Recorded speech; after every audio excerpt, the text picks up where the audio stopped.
Roche products, to celebrate Youth Day, Retinal Realities welcomes Alani, a household name in many areas. We are thrilled that our Paralympic swimmer is here to share her journey with vision impairment with us. Alani, please tell us a little bit about your eye condition and when you first became aware of a developing problem and how it has affected your life. So I have Stargardt macular dystrophy, and so I essentially have no central vision for people who don't know exactly what Stargardts is. My journey to getting diagnosed was quite interesting, but I think also very similar to many people because I'm the first person in my family to have a genetic eye condition which affects my retina. I mean, we obviously had no clue that it was even a possibility. So we went to optometrists since I was young because myopia runs in the family. So we would get our eyes tested every year, and there was never a problem. I was always the child with the perfect eyesight, as it was. And then when I was 6 years old, we noticed I started swapping certain letters around when reading and writing. And we thought it's probably just my dad's dyslexia, nothing too big. And it continued. And when I was 8 years old, I then got given reading glasses because we thought there might be a bit of a problem with having long-sightedness, but not short-sightedness. So I got my reading glasses and I was very stubborn. I never wanted to wear them because I said they did not work. And everybody just assumed I was that naughty little kid that didn't want to look like a nerd with my glasses. And yeah, I just went from there. I went for quite a few different reading tests and all sorts of things because we noticed there were problems with my reading specifically, where I would jump back and read the same line like 3 times, just an example, and then obviously still swapping letters around. But we carried on, and then in grade 6, when I was turning 12, I was an avid tennis player and I was also a piano player. And it was quite interesting because both of my teachers in those two respective fields at that stage noticed there was obviously some problems. So in tennis, I picked up that I was reacting to the ball only when it was over the net, which was quite strange. I mean, you should start moving to where the ball is going as soon as it comes off the person's racket. But I almost had like a delayed reaction. So my tennis coach picked up that there's something going on with my vision because I should be reacting sooner. And then my piano teacher picked up that I was becoming awfully terrible at sight reading. Not that I was very good with it to start with, but it just became even worse. So I went to the optometrist multiple times to try and figure out what was going on, and they just simply didn't pick it up. So then we decided to go to a different optometrist. And I remember it was a Saturday morning, because he just squeezed us in. And then he just shone the light in my eye. He immediately could see there was something going on, but he obviously couldn't make the diagnosis. So I went to my ophthalmologist now, and he confirmed that I've got Stargardts. So back then it was a massive hit to the family. It was, your child's going to lose their sight. We don't know what this means. We don't know what I'm still going to be able to do. It's definitely quite a scary and overwhelming feeling. But looking back at it now, it's literally just part of my life. I don't even really think about it anymore.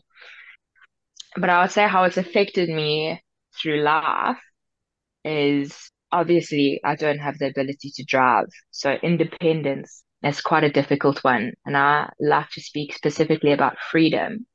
And SA Guide Dogs actually made a campaign around freedom where they called one of the dogs Freedom and said that the guard dog is essentially the freedom, bringing someone freedom. I almost feel like I don't necessarily have freedom to an extent because I always rely on someone or something, whether it be a person assisting me or my white cane assisting me or my wonderful and incredible guard dog Gatsby assisting me. You're almost always relying on something, even if it's technology, for example. But then we're also so blessed to have those things that can assist us, which I think maybe a few years ago we didn't have. But yeah, I think trying to figure things out, getting from A to B, I'm also someone who plans. So I've always got a plan. I mean, I check the menu before I go to the restaurant to make sure that I don't have to now awkwardly try and figure out what does this say, what does that say. I know my order and the price of it before I even go in. So I think it's made me quite organized in a way because you have to pre-plan everything. So yeah, it's been interesting, but I can't say it's been a bad journey. Brilliant. Wow, that's amazing, Alani. And I think it's because you've got this can-do and let me be organized and let me try it and make sure I'm prepared. And I think that attitude has stood you in good stead, not only in your career and in your learning, but also in your sporting career. And you have achieved so much in your swim career. Would you tell us a little bit more about this? So Claudette, you know me well. I normally don't talk about my swimming and all of my things, but I'll try my very best. I was a swimmer when I was quite young, but I stopped because I really wasn't a natural swimmer, and that's why I went into tennis. But obviously that avenue got cut quickly, and my dream of going to Wimbledon was no longer a thing. So they suggested I carry on with sports because it's obviously very good for your body in general, but specifically for stress relief, living with a disability. So I decided to go back into swimming because it's not something you necessarily need your sight for. There are ways to adapt.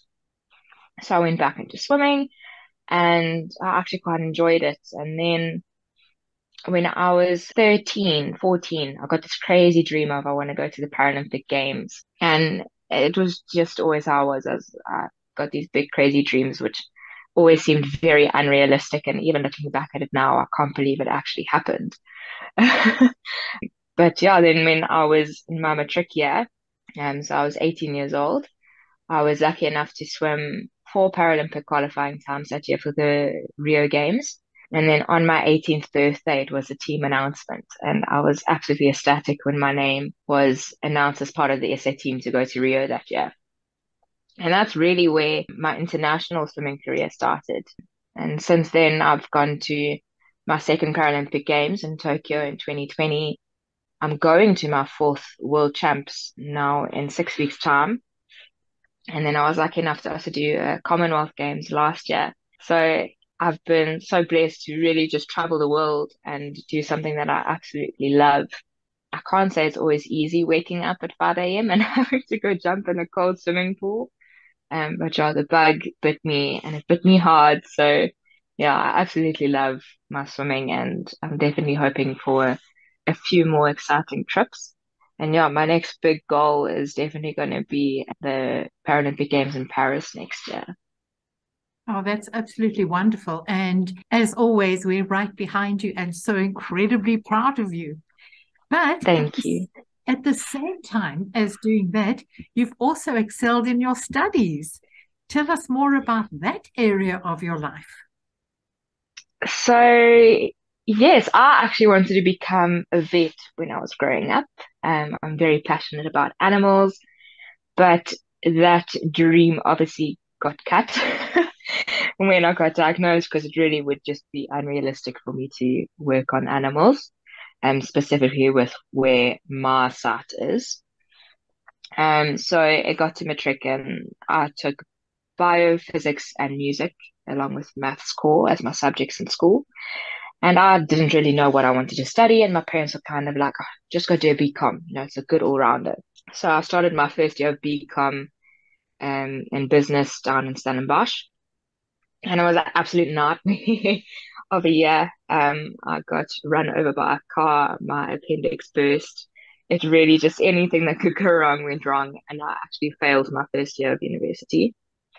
So my parents said, not a chance are you staying there any longer. They actually can't deal with the constant phone calls of hearing about my fatalities. So I then came home, reevaluated what I was going to do, and I decided I'm going to do my BCom, and I started doing my BCom here in Pietermaritzburg at Varsity College.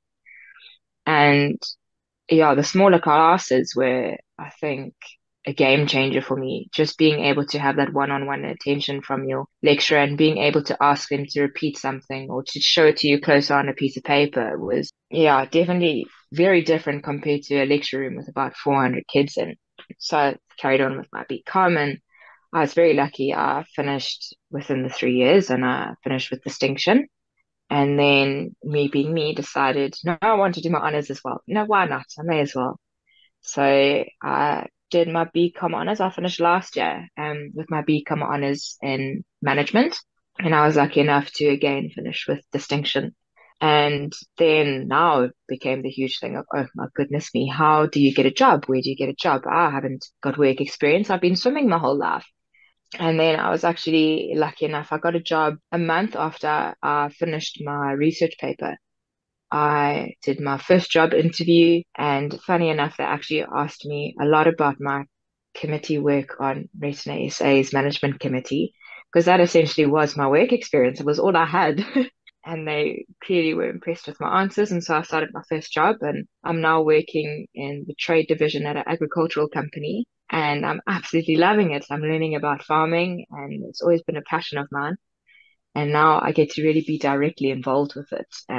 So yeah, I'm really enjoying it. And my contract got extended to the end of December. So yeah, I'm excited to have another few months with the company and then hopefully some more after that. That's amazing. I'm so glad that you are actually being so successful in your career, because I know it's such a big obstacle looming for so many people, so many students who have got visual problems. They are almost petrified of going out there to put themselves out there. How did you actually cope? Did your company assist you with, accessible technology, etc.? I must say I'm very, very lucky to be working at the company I am working at. In my CVs, I was very open that I do have a visual impairment because I decided that if it is a company that doesn't want to support someone with a visual impairment, then I'm not interested. I could quite have easily gone into an interview and just pretended like my sight is fine and then brought it up later. But for me, I wanted to do the approach of being open and honest about my visual impairment. And they obviously knew coming in that I was visually impaired, and I brought up in my interview with them that I'm actually a guide dog user. And I know many companies aren't always too open about this. It's not just about having the dog there, it's how do the other employees find having a dog in the environment? How's it going to affect the working environment? So there's quite a few factors that they actually have to take into consideration. And I'm so lucky because Gatsby comes to work with me every single day. And I got there on my first day. I had a big screen on my desk. I had a huge desk, which was big enough for me to fit a dog bed underneath for Gats. His water bowl is right there. So he is 100% welcome in the work environment. And he's almost the stress reliever dog. So if anyone is having a rough day, they kind of just come and give Gatsby a cuddle, which is great. And then if I need anything, I can just ask. So if it's a situation of my computer screen is really not, the megapixels are too low. It's really fuzzy when I'm busy working, for example. It's no problem. We'll figure it out. We can maybe swap the laptop with someone else's laptop, which will work better for you. There's always trying to make a plan. And even if we're doing meetings in the boardroom, for example, it's just known that I will be at the front so that I'm closest to the screen. Or if someone is doing a training session with me, we'll do it on Teams, even if we're in the same building, simply because they know I can then zoom in on my screen. So the company is very aware of my visual impairment and trying to make it as easy as possible for me, which I really, really do appreciate. And I think I'm very lucky to be at a company that is so welcoming and accepting of that. Wow, that really sounds like an amazing company that should be an example to all the others in this country as well, because so many people could be getting people with your kind of talents that could be such an asset to them. And this has just made me think a little bit further. Alani, we all use all kinds of apps, programs, devices, and things like that. What are your favorites? Those that get you through the day or those that are simply enjoyable? What apps do you use a lot? I'm going to have to admit, I am a Samsung lover. So Android is my baby. I know lots of people prefer Apple and iOS, but I really do struggle with iOS accessibility, probably just because I'm not used to it. But on my phone specifically, I have the little accessibility man in the corner is always active, and I constantly am zooming in on my phone screen. So when I'm typing messages, it is zoomed in so I can see when I'm making horrific typos, which, yes, definitely led me to some interesting situations where I was sending people incorrect emojis and things in the past. So I've learned that I need to have it zoomed in when typing. So I think the screen magnification is literally a constant that I use. Another one which I love is the talkback accessibility feature. And I've actually made it a quick access on my phone. So if I click my on button and my volume up button, my talk back will turn on, and I can click on a email, for example, and it will read the entire email to me, or an article on Google, or just a really long message. Because I do find it quite difficult to read long messages, especially when you're zoomed in. It takes forever and it's quite strenuous on my eyes, but I don't always want talk back on. So then I've now found this great way of making it just a quick access, turn it on, quickly read what I want to read, and then turn it off again. So those are my main ones. And then when I go shopping, I downloaded an app called We Magnify, which is essentially just a magnification app on your phone. So if I really do want to see the price of something, which is often a mistake when I eventually see how expensive something is, but if I want to see the price or the label or just double check something, I normally just zoom in, which has been a big help. And then in terms of my working situation, I actually just use the Windows magnification option, and then also the voiceover function that Microsoft has accessible to its users. They have definitely improved it since I first started using it back in the day. So now you can have your cursor. I've got mine a bright purple color. It's now larger. I've increased the font size on my computer. So I think just making use of the accessibility features on your devices is a huge thing, because it costs you nothing and it's part of your device. So that's something I've made a huge use of. Yeah, those are, I think, the main ones that I actually use on a day to day. That's terrific. And I think it's so important for you to highlight that a lot of this is free, thanks to Steve Jobs and all the other pioneers. We don't have to pay extra. And people always are saying, oh, I can't afford this and I can't afford that. And here, these accessibility features are free and you're making use of them. So you're going to be quite an inspiration on this podcast, I know, to many young people who, because you've been through it all and you're coming out so victorious and so successful. What special message would you have for young people, especially on this Youth Day on June the 16th? I would definitely say don't let your disability limit you. It might change some of the plans you had, but don't let it stop you from trying to do something else. I've had many situations where I wanted to, for example, become a vet, and unfortunately, it just wasn't a realistic thing for me, and I had to shift gears and get a new goal. And then it was my BCom, and I'm absolutely loving where I am being in business. I think I'm actually doing better in business than I would have done as a vet, because I would become very teary every time I would have to assist a sick animal. So sometimes things happen for a reason, and you are going to come across people that will say, oh no, because of your disability, you can't do this or you can't do that. And people are going to try to put you into a box. But please, the box has a lid. Open the lid and climb out. Yeah, please don't let your disability limit you to what everybody else thinks you can do. You can do absolutely anything. You really just have to put your mind to it and give it your all. That's absolutely wonderful advice for everybody. Thank you. And I love that open the lid and climb out. I think I'm going to use it a lot. Thank you, Alani. And we just wish you all the best in your career and continue going and striving and getting there, because you are an inspiration, not only to the youth, but to the older people as well. So thank you for this wonderful podcast. Thank you so much for having me. I really appreciate it.